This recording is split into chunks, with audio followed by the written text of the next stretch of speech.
Welcome to Toffee TV. It is the Everton News Daily, doing it live today. So any questions or comments about any of the stuff we're going to cover, get them in now and we'll have a look at the end of the programme. Before we begin, this video is sponsored by OneFootball, the app that keeps you up to date with the latest transfer rumour, stats and scores, all in the one place. To download the app, click the link in the description. Nikola Vlasic has today completed his move to CSKA Moscow.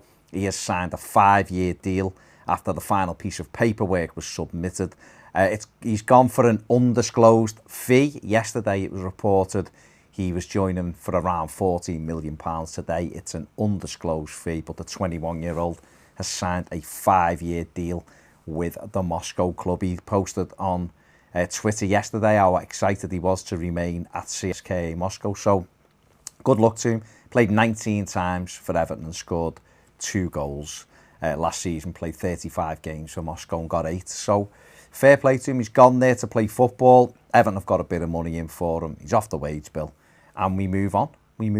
According to reports today from Football Insider, Wigan have bid £1.9 million for Everton left-back Anthony Robinson. I haven't heard it anywhere else, but it's in the news, so that's why we're reporting on it. I didn't know Wigan had nearly £2 million to spend on a left-back, but according to reports, that is a bid gone in.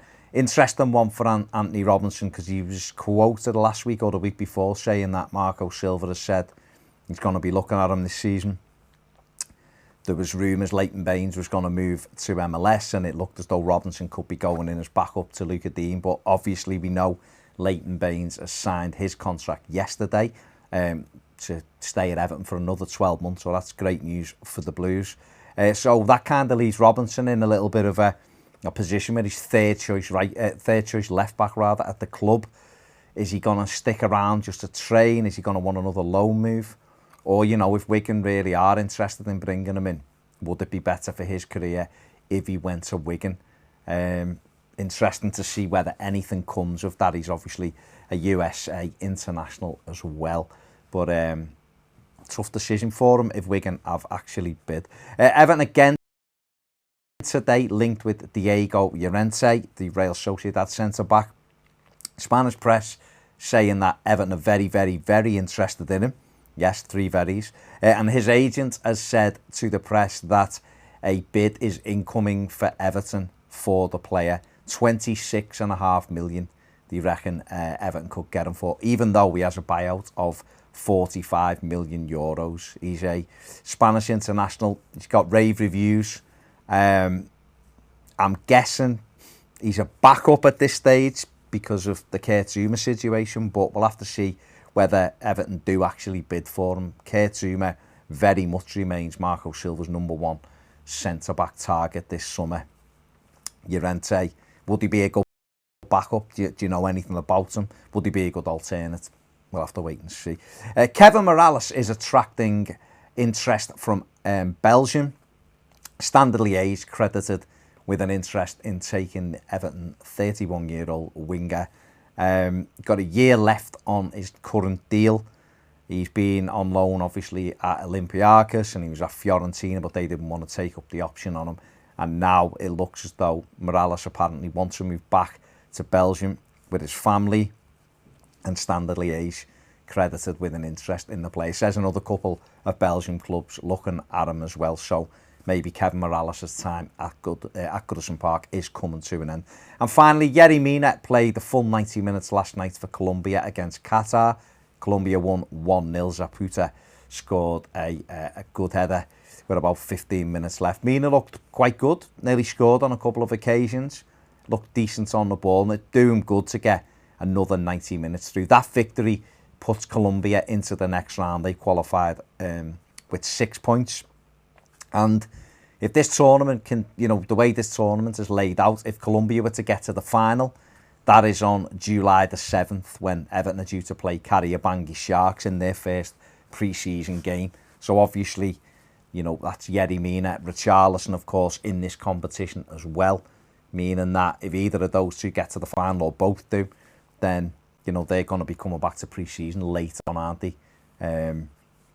But, you know, maybe they'll just be given a week off or something and then back in The one thing to that is they shouldn't lose any fitness, really, should they? They should be able to get straight back into it. The worry for someone like, not so much for Yerry Mina, but the worry for, say, Richarlison is that he hasn't had any rest. So we'll have to see how they do. Brazil, of course, should be all. They've got 4 points to the best third place teams qualify. So even if they lost the next one, they'd be through anyway. So they're both players moving into the knockout stages of that competition. Ped, any questions? Just a couple of little things. Comments, yeah. Alsberger says, best of luck, Kev. Thanks for your service. Not sure about that. There you go. Kevin EFC says, we won't get Zuma. Well, I mean, let's stay positive, guys. You know what I mean? Maybe we won't. Not loads of messages because this is the first time we've done it. I'm not sure people were... we're ready. Lots of Everton, Liverpool... Banter going on. Banter, hate banter. Well, we don't need any of that. It's just anything direct concerning the news. But very, very little in terms of news. But you know what? This is the first time we've tried this, and I'm just glad that we've managed to succeed. There you go.